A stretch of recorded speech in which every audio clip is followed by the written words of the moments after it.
Hello students. First of all, let me introduce myself. My name is Varun Kumar and I am IIT JEE and NDA Mathematics faculty. Today I will teach you mathematics for NDA exam.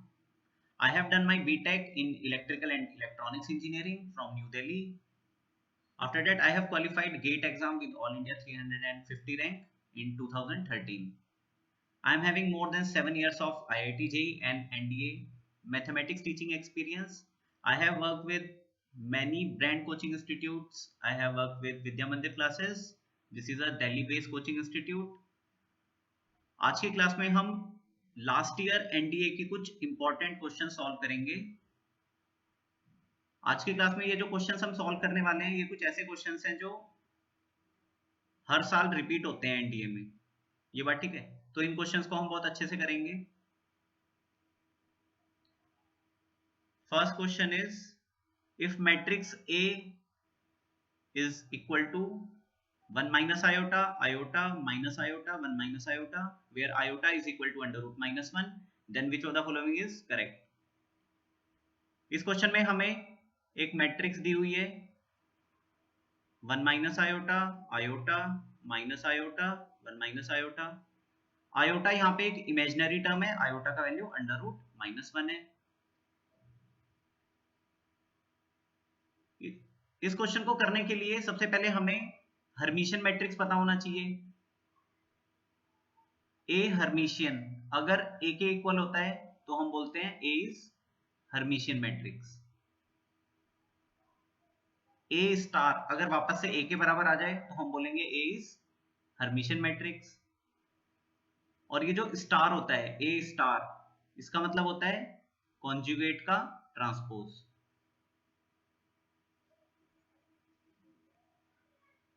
A star अगर minus A के equal आ जाए तो हम बोलते हैं A is skew hermitian matrix.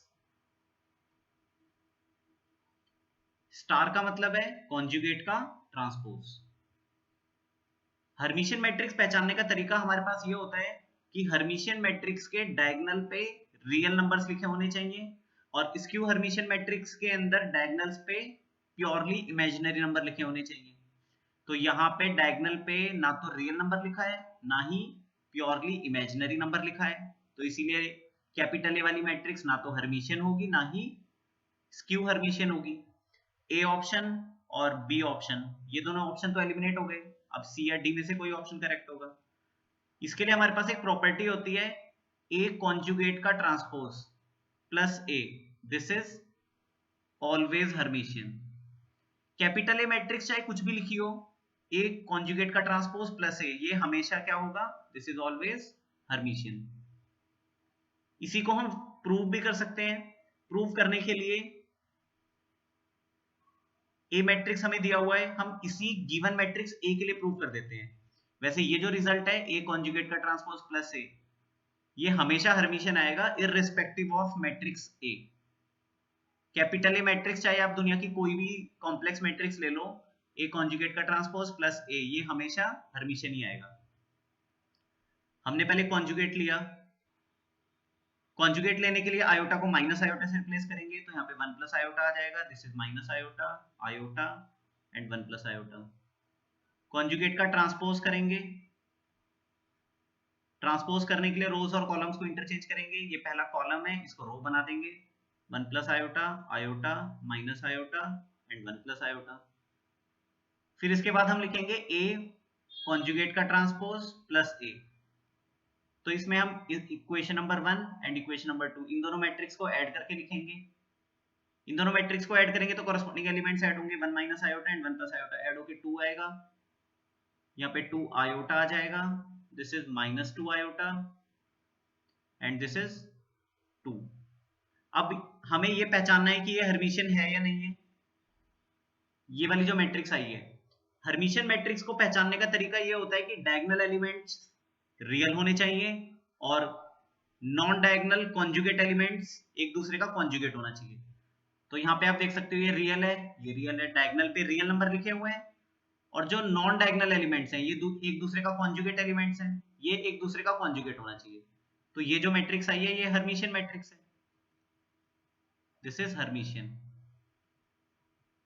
अब इसको अगर हम बी मैट्रिक्स बोल दें तो बी का कॉन्जुगेट का ट्रांसपोज वापस से बी के इक्वल आ जाएगा, इसीलिए हम बोल रहे हैं बी इज हर्मिशियन मैट्रिक्स। तो बी हर्मिशियन आ जाएगा, इसका मतलब ए कॉन्जुगेट का transpose plus A, this is hermitian matrix. Option C ये हमारे पास करेक्ट आंसर है। सेकंड क्वेश्चन करेंगे, the term independent of x in the binomial expansion of 2 upon x square minus under root x raise to the power 10। इसके expansion में हमें term independent of x निकालना है। इसके लिए हम सबसे पहले general r plus one eth term लिखेंगे।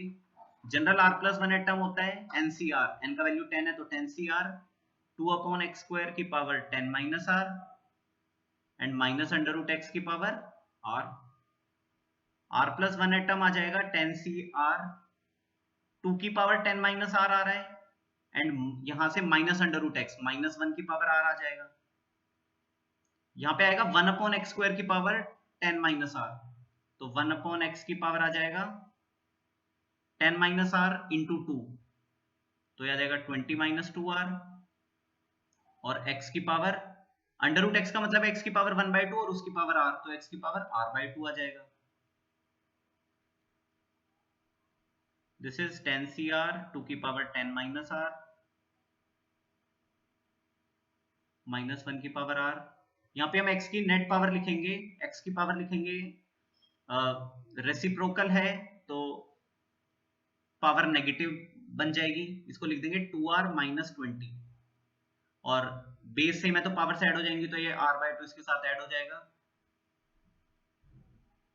For term independent of x,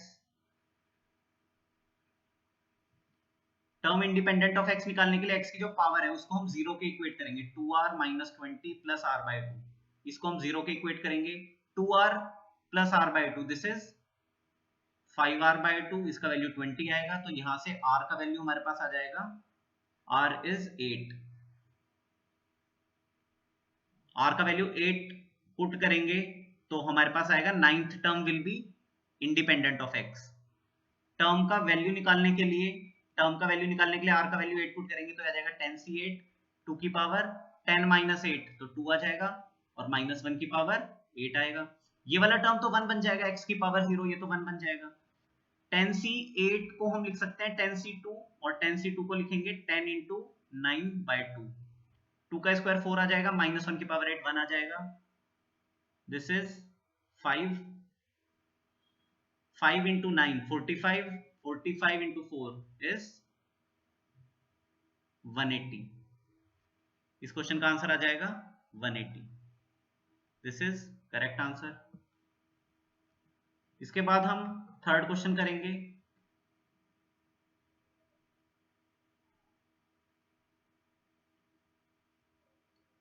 third question, if 1 plus 2x minus x square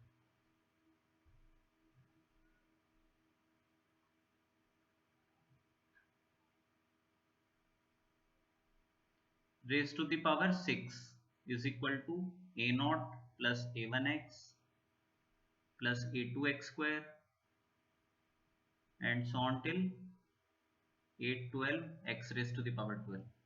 अब आप इसमें ये देख सकते हो जिस एक्सप्रेशन का हमें वैल्यू निकालना है, ये एक्सप्रेशन हमें कैसे मिलेगा, इसके अंदर अगर हम x का वैल्यू -1 पुट कर दें तो यहाँ पे हमारे पास आएगा a0 minus a1 plus a2 minus a3 and so on till a12। इसी एक्सप्रेशन का वैल्यू हमें निकालना है। यहाँ पे हमारे पास आएगा 1, x का वैल्यू -1 पुट करेंगे तो आ जाएगा -2 माइनस 1 की power 6, this is -2 raise to the power 6। 1 से -1 कैंसिल आउट होगा, यही हमारी रिक्वायर्ड सीरीज है। तो रिक्वायर्ड सीरीज इसका आंसर आ जाएगा 2 की पावर 6, 2 की पावर 6, दिस इज 64। ये हमारा आंसर है, B is correct answer. Next is question number 4।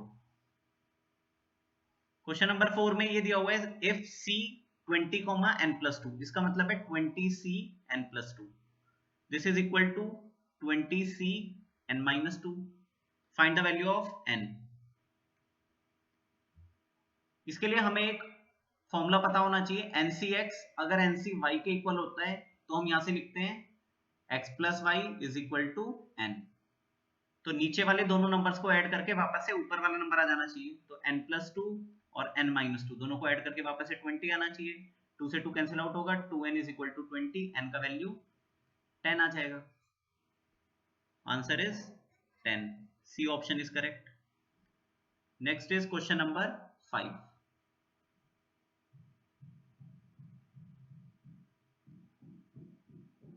Question number 5 के लिए हमें दिया हुआ है for how many values of k is the matrix. एक मैट्रिक्स दी हुई है 0 k 4 -k 0 -5 -k k and -1. This is singular. ये मैट्रिक्स हमें सिंगुलर दी गई है तो हमें k का वैल्यू हमें ये बताना है कि k की कितनी वैल्यू आएंगी. तो चलो ठीक है, इसको इस मैट्रिक्स को अगर हम कैपिटल ए बोल देते हैं, तो अगर कैपिटल ए मैट्रिक्स सिंगुलर है तो कैपिटल ए मैट्रिक्स का डिटरमिनेंट 0 आना चाहिए. तो कैपिटल ए वाली मैट्रिक्स का हम डिटरमिनेंट निकालेंगे तो आ जाएगा 0 k 4 -k 0 -5 -k k -1. इसका डिटरमिनेंट निकालने के लिए हम पहली रो के अबाउट एक्सपेंड करेंगे, 0 को मल्टीप्लाई करेंगे उसके कोफैक्टर से, वो तो 0 आ जाएगा. फिर अगला एलिमेंट हम नेगेटिव साइन के साथ लेते हैं -k और इसको इसके कोफैक्टर से मल्टीप्लाई करेंगे तो ये आएगा k -5k और +4 को मल्टीप्लाई करेंगे इसके कोफैक्टर से तो आएगा -k². डिटरमिनेंट ऑफ a ये आ गया हमारे पास -k × -4k and this is -4k².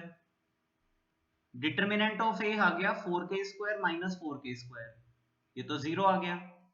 Determinant of a is 0. तो यहां पे हमारे पास क्या आया है कि कैपिटल A वाली जो मैट्रिक्स है उसका determinant is always 0 irrespective of value of k.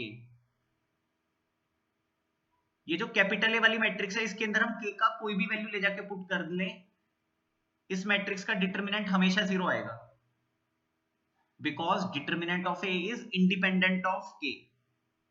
Determinant of a के अंदर k तो आ ही नहीं रहा, उसका वैल्यू तो हमेशा 0 आ रहा है चाहे हम k का कोई भी वैल्यू पुट करें. तो there are how many values of k? There are infinite values of k. क्योंकि k का हम कोई भी वैल्यू पुट करेंगे तो डिटरमिनेंट ऑफ a हमेशा 0 आएगा. तो इसका answer is D. D is correct answer. Question number 6 बहुत इंपॉर्टेंट है. एनडीए के एग्जाम में इस तरह का एक ना एक क्वेश्चन पक्का आता है. द नंबर 110101 प्लस 10110111 दोनों बाइनरी नंबर दिए हुए हैं, ठीक है. इन दोनों को हमें ऐड करना है. 11011101 इस नंबर को ऐड करना है 10111011. इन दोनों बाइनरी नंबर्स को हम ऐड करेंगे, ठीक है. बाइनरी नंबर को ऐड करने के लिए आपको पता होना चाहिए कि 0 और 1 को ऐड करके वी गेट 1 एंड 1 + 1 इज 10. तो 1 + 1 को ऐड करके 0 आएगा एंड 1 इज कैरी. अब 1 + 0 को ऐड करके 1 आएगा और 1 कैरी है तो वापस से वो 1 0 आ जाएगा, 10 आ जाएगा. तो 0 यहाँ पे आएगा और 1 कैरी. फिर 1 और 1 ऐड होके वापस से 0 आएगा और 1 कैरी. और ये भी आपको पता होना चाहिए कि 1 0 में अगर हम 1 ऐड करें तो वी विल गेट 1 1. अब 1 + 1 1 0 आ जाएगा एंड 1 0 + 1 1 1 आ जाएगा. तो 1 यहाँ पे एंड 1 कैरी. 1 और 1 को ऐड करके 0 यहाँ पे आएगा, 1 कैरी. 1 1 0 and 1 carry. 1 1 1 1 1 ऐड होके 10 आ जाएगा और 10 + 1 11 आ जाएगा.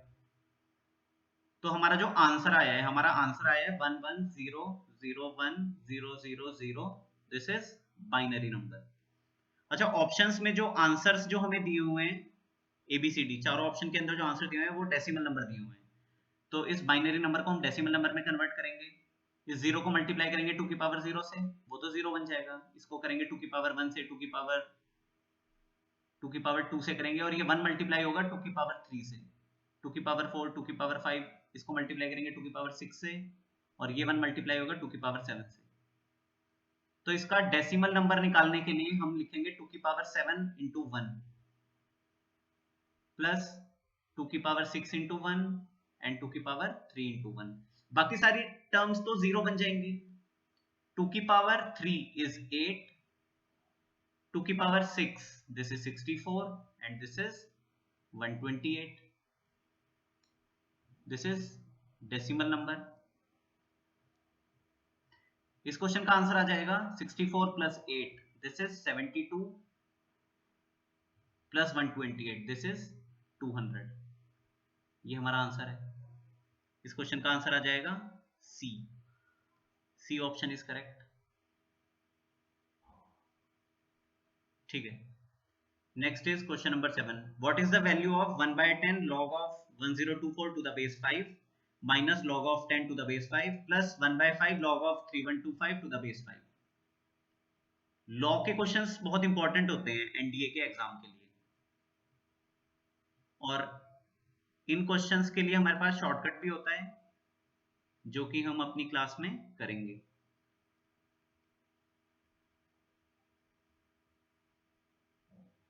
ठीक है, इस तरह के क्वेश्चंस को करने के लिए चलो पहले हम इसको सिंपलीफाई करेंगे। 1024 को हम लिख सकते हैं 2 की पावर 10। 2 की पावर 10 एक स्टैंडर्ड सा रिजल्ट है 1024 जो कि आपको याद होना चाहिए। 3125 this is 5 raise to the power 5। ये बात ठीक है? अच्छा ठीक है, अब लॉग की प्रॉपर्टी आपको याद होनी चाहिए कि आर्गुमेंट के ऊपर अगर कोई पावर होती है तो उस पावर को हम बाहर ला सकते हैं लॉग के साथ प्रोडक्ट में। तो ये जो 10 पावर है, ये 10 पावर बाहर आ जाएगी, तो बाहर आ जाएगा 10/10 into log of 2 to the base 5। ये आ गया minus log of 10 to the base 5। ये जो 5 पावर है आर्गुमेंट के ऊपर, ये जो 5 पावर है, ये 5 पावर बाहर आ जाएगी लॉग के साथ प्रोडक्ट में। ये कैंसिल आउट हो जाएगा, ये 10 से 10 कैंसिल आउट हुआ, हमारे पास आ गया log of 2 to the base 5 minus log of 10 to the base 5 plus log of 5 to the base 5। अब ये बात आपको पता होनी चाहिए, इन दोनों को ऐड करके दो लॉग अगर ऐड हो रहे हैं जिनका बेस सेम है तो आर्ग्यूमेंट मल्टीप्लाई हो जाएंगे। तो हम आर्ग्यूमेंट मल्टीप्लाई कर देंगे, minus log of 5 to the base 10। ये हमारे पास क्या आ गया, ये है log of 10 to the base 5 and this is also log of 10 to the base 5। Cancel out होके आंसर इज 0। इस क्वेश्चन का आंसर आ जाएगा 0। A is correct. एक बार हम स्टार्टिंग से सारे क्वेश्चन के आंसर देख लेते हैं। Question number 1 correct answer is C. Question number 2 correct answer is A. Question number 3 correct answer is B. Question number 4 correct answer is C. 5 का आंसर है डी। 6 का आंसर है सी। 7 का आंसर इज ए। ठीक है, next is question number 8। Again question number 8 important question है। x का value दिया हुआ है log of a b to the base c. y का वैल्यू दिया हुआ है log of b c to the base a and z का वैल्यू दिया हुआ है log of c a to the base b। ठीक है, अब देखो पहला ऑप्शन अगर हम देखें x y z का प्रोडक्ट 1, तो x y z अगर तीनों को मल्टीप्लाई करते हैं तो बेस अलग अलग आ रहा है, तो x y z करने का तो कोई फायदा नहीं है। ठीक है, अगर मैं x plus y plus z निकालता हूं, मतलब इन तीनों लॉग को ऐड करूंगा, तो भी लॉग ऐड नहीं होंगे क्योंकि तीनों लॉग के बेस अलग अलग है। सी ऑप्शन चेक करने के लिए हमने चलो एक काम किया, 1 प्लस एक्स लिखा, तो 1 प्लस एक्स, एक्स का वैल्यू हमने लिखा log of a b to the base c. 1 को हम लिख सकते हैं log of c to the base c plus log of, ठीक है, बेस सेम है तो आर्गुमेंट मल्टीप्लाई हो जाएंगे, तो ए बी और सी मल्टीप्लाई होकर आ जाएगा ABC, log of ABC to the base c. इसी तरीके से अगर हम 1 प्लस वाई का वैल्यू निकालेंगे तो आ जाएगा log of a log of abc to the base a, और 1 प्लस z का वैल्यू आ जाएगा log of abc to the base b। ये ठीक है। अब अगर मैं 1 प्लस एक्स की पावर माइनस 1 ये कैलकुलेट करता हूं तो मेरे पास आएगा log ऑफ इसकी पावर माइनस 1। तो log जब कभी भी रेसिप्रोकल होता है, log का रेसिप्रोकल होता है, तो हम बेस और आर्गुमेंट को इंटरचेंज कर देंगे। तो आ जाएगा बेस आ जाएगा abc और आर्गुमेंट आ जाएगा c। तो 1 प्लस एक्स की पावर माइनस 1, 1 प्लस एक्स का वैल्यू अगर आपके पास है और उसका रेसिप्रोकल निकालना है, पावर माइनस 1 निकालना है, तो आप क्या करोगे, बेस और आर्गुमेंट को इंटरचेंज कर देंगे। तो आ जाएगा log a to the base abc। यहाँ पे आर्गुमेंट abc है एंड बेस इज है, तो आर्गुमेंट और बेस को इंटरचेंज कर दिया। इसी तरीके से 1 प्लस जेड की पावर माइनस 1 इसका वैल्यू आ जाएगा log ऑफ b, आर्गुमेंट बन जाएगा b और बेस बन जाएगा abc। अब इसके बाद हम तीनों को ऐड कर देते हैं, 1 प्लस एक्स की पावर माइनस 1, 1 प्लस वाई की पावर माइनस 1, 1 प्लस जेड की पावर माइनस 1। तीनों को ऐड करके देखते हैं कि क्या आता है। log of c to the base abc plus log of a to the base abc plus log of b to the base abc। log का बेस सेम है तो आर्ग्यूमेंट, लॉग अगर 3 लॉग ऐड हो रहे हैं और उनका बेस सेम है तो आर्ग्यूमेंट मल्टीप्लाई हो जाएंगे, तो सी ए और बी तीनों मल्टीप्लाई होकर एबीसी बना देंगे। अब ये बात आपको पता होनी चाहिए कि लॉग का बेस और आर्ग्यूमेंट अगर सेम है तो लॉग का आंसर इज 1। तो यहाँ पे हमारे पास आ गया 1 प्लस एक्स की power minus 1, 1 plus y raise to the power minus 1 plus 1 plus z raise to the power minus 1, इसका वैल्यू आ गया 1। तो इस क्वेश्चन में सी ऑप्शन करेक्ट है, C option is correct. Important question था। 8, क्वेश्चन नंबर 8 का answer आ जाएगा C. Next is question number 9। Question number 9 में लेट ए मैट्रिक्स हमें दिया हुआ है, A matrix is x plus y, y 2x, x minus y. B matrix हमें दिया हुआ है 2 माइनस 1, सी मैट्रिक्स हमें दिया हुआ है 3 एंड 2। क्वेश्चन में गिवन है A B is equal to C, what is the value of determinant of matrix A. Matrix A का डिटर्मिनेंट का वैल्यू हमें निकालना है। तो ठीक है, सॉल्व कर लिया इसको। सबसे पहले हम ए और बी मैट्रिक्स को मल्टीप्लाई करेंगे। ए मैट्रिक्स हमें दिया हुआ है x plus y, y 2x, x minus y. A matrix का ऑर्डर है 2 बाई 2 एंड बी मैट्रिक्स का ऑर्डर है 2 रो 1 कॉलम, तो 2 बाई 1। 2 बाई 2 वाली मैट्रिक्स को 2 बाई 1 वाली मैट्रिक्स से मल्टीप्लाई करके हमें जो मैट्रिक्स मिलेगी दैट विल बी 2 क्रॉस 1, क्योंकि ये बीच वाले दोनों नंबर सेम होने चाहिए और यहां से पहला नंबर और लास्ट नंबर उठाओगे तो 2 क्रॉस 1 की मैट्रिक्स आ जाएगी। पहला एलिमेंट निकालने के लिए पहले रो को पहले कॉलम से मल्टीप्लाई करेंगे। ये बात आपको पता होनी चाहिए कि मैट्रिक्स मल्टीप्लिकेशन हमेशा रो टू कॉलम होता है। तो 2 मल्टीप्लाई होगा x प्लस वाई से, तो आ जाएगा 2x plus 2y and minus 1 multiply होगा y के साथ, तो माइनस वाई आ गया। फिर सेकंड एलिमेंट निकालने के लिए पहली सेकंड रो को फर्स्ट कॉलम से मल्टीप्लाई करेंगे, तो 2x मल्टीप्लाई होगा 2 से 4x एंड माइनस 1 मल्टीप्लाई होगा x माइनस वाई से, तो आ जाएगा minus x plus y. This is y। ये आ जाएगा हमारे पास 2x प्लस वाई एंड यहाँ पे आ जाएगा 3x plus y. A B matrix और सी मैट्रिक्स बराबर हैं। ए बी मैट्रिक्स हमारे पास आया 2x plus y, 3x plus y and C matrix हमें दिया हुआ है 3,2। तो यहां से अब ये दोनों मैट्रिक्स अगर इक्वल हैं तो इनके कॉरस्पॉन्डिंग एलिमेंट्स इक्वल होना चाहिए। 2x प्लस वाई का वैल्यू 3 आ जाएगा एंड 3x प्लस वाई का वैल्यू 2 आ गया। इक्वेशन नंबर 1 एंड 2 इनको सॉल्व करने के लिए हम सबट्रैक्ट करेंगे। 3x प्लस वाई में से 2x प्लस वाई सबट्रैक्ट करेंगे तो x आ जाएगा, y से y कैंसिल आउट हो जाएगा एंड दिस इज -1। x का वैल्यू हमारे पास -1 आ गया। 2x प्लस वाई का वैल्यू 3 दिया हुआ है, x का वैल्यू यहाँ पे -1 पुट करेंगे तो this is -2 plus y is equal to 3, y का वैल्यू हमारे पास 5 आ गया। तो हमारे पास x का वैल्यू -1 आया एंड y का वैल्यू 5 आया। इसके बाद हम कैपिटल ए मैट्रिक्स हमें दी गई थी x plus y, y 2x and x minus y. Capital A matrix निकाल लेंगे x और y का वैल्यू पुट करके। x का वैल्यू हम पुट करेंगे -1, y का वैल्यू 5, तो 5 माइनस 1 दिस इज 4, y का वैल्यू हमें 5 दिया हुआ है, x का वैल्यू -1 पुट करेंगे तो यहाँ पे -2 आ जाएगा, एंड x माइनस वाई, तो -1 माइनस 5 इज -6। इस मैट्रिक्स का हमें डिटर्मिनेंट निकालना है, तो हम डिटर्मिनेंट निकालेंगे 4 5 -2 -6। डिटर्मिनेंट ऑफ ए आ जाएगा 4 और -6 का प्रोडक्ट आ जाएगा -24,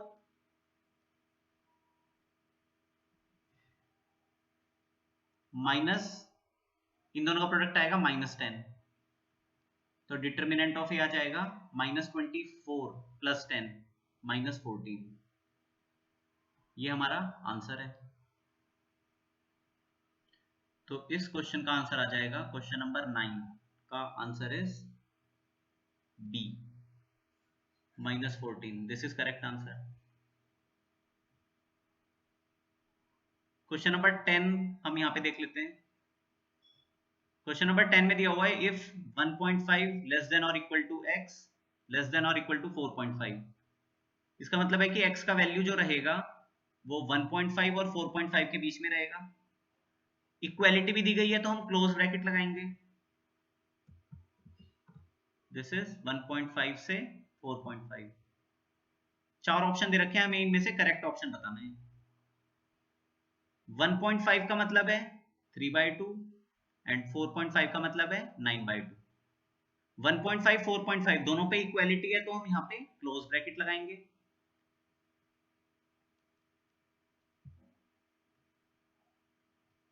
ABCD चार ऑप्शन हमें दिए गए हैं।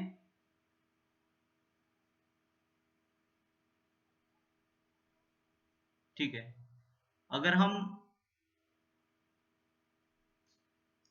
2x माइनस 3 एंड 2x माइनस 9 लेस देन 0 इस वाले ऑप्शन को देखते हैं। This is option B option, इसको देखते हैं। तो यहां से लेफ्ट हैंड साइड से रूट्स हमारे पास क्या क्या आ रहे हैं? रूट्स आ रहे हैं हमारे पास 3/2 एंड 9/2। हाईएस्ट पावर अगर हम इन दोनों को मल्टीप्लाई करेंगे तो आएगा 4x²। 4x² का साइन जो है वो पॉजिटिव है, तो एक्सट्रीम राइट रीजन पॉजिटिव होगा, ये नेगेटिव होगा, एंड दिस इज पॉजिटिव। यहाँ पे 0 पे इक्वालिटी नहीं दी गई है तो हम इसका सॉल्यूशन लिखेंगे। हमें लेस देन 0 चाहिए तो हम नेगेटिव रीजन लिखेंगे। तो नेगेटिव रीजन तो 3/2 से 9/2 के बीच में रहेगा, तो 3/2 से 9/2 एंड यहाँ पे ओपन रहेगा। तो ये तो हमारा सॉल्यूशन नहीं है, हमारा सॉल्यूशन तो क्लोज 3/2 से क्लोज 9/2 तक था। तो दिस इज नॉट करेक्ट, ये करेक्ट नहीं है। इसके बाद अगर हम डी ऑप्शन को चेक करते हैं, 2x माइनस 3 2x माइनस 9 लेस देन इक्वल टू 0। तो अगेन उसी तरीके से करेंगे, रूट्स को पहले प्लॉट करेंगे 3/2 9/2। 2x और 2x मल्टीप्लाई होकर 4x² आएगा और हाईएस्ट पावर का sign will be 4x²। 4x² का साइन तो पॉजिटिव है, तो एक्सट्रीम राइट रीजन ये पॉजिटिव रहेगा, इसके इमीडिएट नेबरहुड में साइन चेंज होगा negative, and this is again positive. अब हमें क्या चाहिए? लेस देन 0 चाहिए और इक्वल टू 0 चाहिए। तो यहां से हम सॉल्यूशन लिखेंगे x बिलोंग्स टू, यहां से हम सॉल्यूशन लिखेंगे x बिलोंग्स टू 3/2 से 9/2 के बीच में। ये जो लेफ्ट हैंड साइड पे एक्सप्रेशन है इसका वैल्यू नेगेटिव रहेगा, और इक्वल टू 0 भी दिया गया है, तो हमें मतलब 0 जब वो बनेगा मतलब रूट्स को इंक्लूड करना है, तो क्लोज लगा देंगे। तो यही हमारा करेक्ट आंसर है, यही तो हमारा करेक्ट सॉल्यूशन है, यही करेक्ट सॉल्यूशन है। तो बी करेक्ट ऑप्शन नहीं है, डी करेक्ट ऑप्शन है।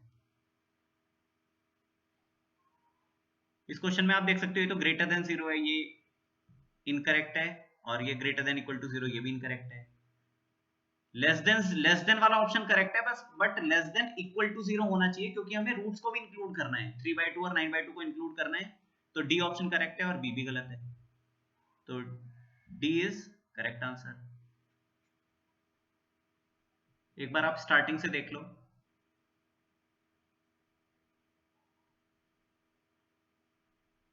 Question number 1 2 3 4 5 6 7 8 9 and 10। बाकी क्वेश्चंस हम नेक्स्ट क्लास में कंटिन्यू करेंगे। आप में से अगर किसी भी बच्चे को कोई डाउट हो तो आप मेरे को बता सकते हो, ठीक है। बाकी हम नेक्स्ट क्लास में कंटिन्यू करेंगे, ठीक है। Thank you.